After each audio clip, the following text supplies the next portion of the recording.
हाँ, तो नमस्कार जी, कैसे हैं आप लोग? उम्मीद करते हैं अच्छे होइएगा और अच्छे ढंग से एग्ज़ाम का प्रिपरेशन भी करते होइएगा। तो आज की इस वीडियो में मैं क्लास 10th वाले स्टूडेंट्स के लिए हिंदी से कुछ भी आए सब्जेक्टिव प्रश्न लेकर आया हूँ, जो आपके लिए इंपॉर्टेंट है। तो आप लोग वीडियो को फुल देखिएगा। अगर वीडियो अच्छा लगेगा तो वीडियो को एक लाइक करिएगा और साथ में चैनल को सब्सक्राइब भी कर लीजिएगा। तो चलिए वीडियो का स्टार्ट करते हैं। देखिए क्वेश्चन क्या आपका, बिरजू महाराज कौन-कौन से वाद्य यंत्र बजाते थे? आपको बताना है बिरजू महाराज कौन-कौन से वाद्य यंत्र बजाते थे। तो देखिए उत्तर क्या आपका, बिरजू महाराज सितार, गिटार, हारमोनियम, तबला और सरोद आदि वाद्य यंत्र बजाते थे। ध्यान रखिएगा, बिरजू महाराज सितार, गिटार, हारमोनियम, तबला और सरोद आदि वाद्य यंत्र बजाते थे।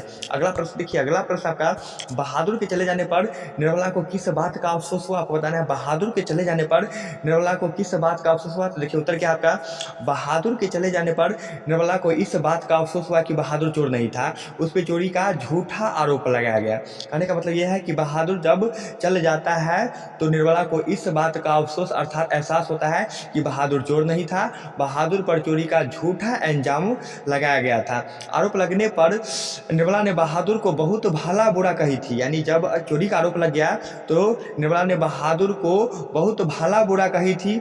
बहादुर निर्मला की सेवा दिल से करता था, यानी बहादुर जो है निर्मला की सेवा बहुत दिल से करता था।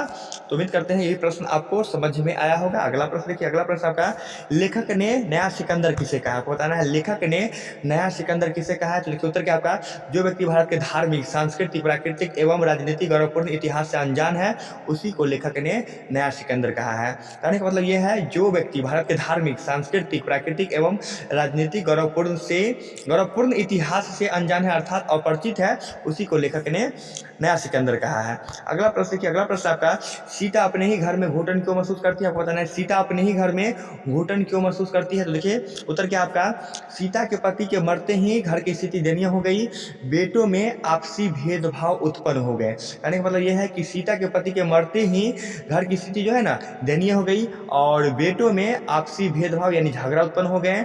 वे केवल अपनी पत्नी और संतानों में ही सिमटते गए, यानी सीता के जो बेटा था वो केवल अपने पत्नी और संतानों में ही सिमटते गए। बहू की कड़वी बात जो है सीता को चुभती थी, यानी बहू की जो कड़वी बात जो थी वो सीता को चुभती रहती थी। सीता अपने मन क्या है, सीता अपने ही संतान से दूर होती जा रही थी, यानी सीता जो है अपने ही संतान से दूर होती जा रही थी और वह अपनी मन की बात किसी से कह भी नहीं सकती थी। यही कारण है कि सीता अपने घर में घुटन महसूस करती थी। यानी फिर से एक बार समझ लीजिए, सीता के पति के मरते ही घर की स्थिति दयनीय हो गई, बेटों में आपसी भेदभाव उत्पन्न हो गए, वे केवल अपनी पत्नी और संतानों में ही सिमटते गए। बहू की कड़वी बात सीता को चुभती रहती है, सीता अपने ही संतान से दूर होती जा रही थी और वह अपनी मन की बात किसी से कह भी नहीं सकती थी। यही कारण है कि सीता अपने घर में घुटन महसूस करती है। अगला प्रश्न देखिए, अगला प्रश्न आपका, मगम्मा अपने बेटे बहू से क्यों अलग हो गई? तो उत्तर क्या है, देखिए उत्तर क्या है आपका, मगम्मा की बहू नजम्मा ने अपने बेटे को किसी बात पर खूब पीटी। यानी कहने का मतलब यह है कि मगम्मा की जो बहू है नजम्मा ने अपने बेटे को किसी बात पर खूब पीटी। मगम्मा के मना करने पर भी बहू ने मगम्मा को भला बुरा कहती है। यानी मगम्मा की जो बहू है नजम्मा, वो अपने बेटे को किसी बात पर पीट रही थी तो मगम्मा ने मना किया, तो मगम्मा ने मना किया तब नजम्मा ने भला बुरा कहा। तो आगे देखिए, आई क्या आपका, मगम्मा ने अपने बेटे से निर्णय करने को कहा तो बेटे ने अपने पत्नी का पक्ष ले लिया।